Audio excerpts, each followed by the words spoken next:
Hey guys, back for another episode of Donald Trump's The Art of the Deal. Trump cards, elements of the deal, contain the Trump says, I believe in spending what you have to, but I also believe in not spending more than you should. When I was building low income housing, the most important thing was to get it built quickly, inexpensively, and adequately so you could rent it out and make a few bucks. That's when I learned to be cost conscious. I never threw money around. I learned from my father that every penny counts because before too long, your pennies turn into dollars. To this day, if I feel a contractor is overcharging me, I'll pick up the phone, even if it's only for $5,000 or $10,000, and I'll complain. People say to me, "What are you bothering for over a few bucks?" My answer is that the day I can't pick up the telephone and make a 25-cent call to save $10,000 is the day I'm going to close up shop. The point is that you can dream great dreams, but they'll never amount to much if you can't turn them into reality at a reasonable cost. Very, very important point here that Trump says,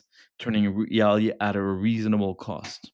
So, thinking about the budget when you make a plan, regardless of how fancy or how ambitious the dreams are, you have to keep reality in mind and think of practical ways to get there by being cost conscious when you can. So, as we mentioned in previous episode, Trump is extremely lavish in his personal apartment that he brands as a Versailles, a modern Versailles. But for his development, he tries to get the best quality for the most reasonable cost. He adds on, even small jobs can get out of control if you're not attentive.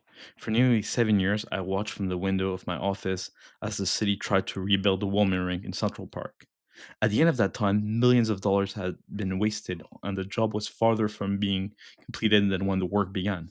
They were all set to rip out the concrete and start over when I finally couldn't stand it anymore, and I offered to do it myself.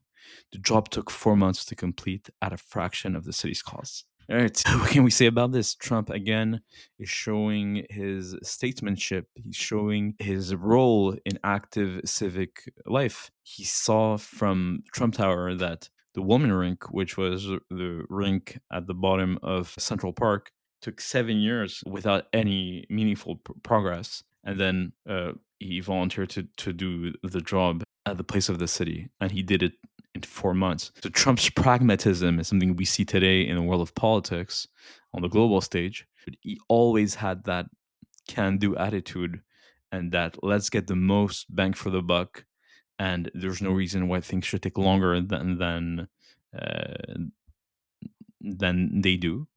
And what we glean here is that Trump has always been cost conscious. That's something that he learned from his father, and it helped him in his business dealings and eventually also in his political life. One of the promises that Trump ran on is to initially was drain the swamp, and more recently was on to eliminate all waste, fraud, and abuse. That's the Doge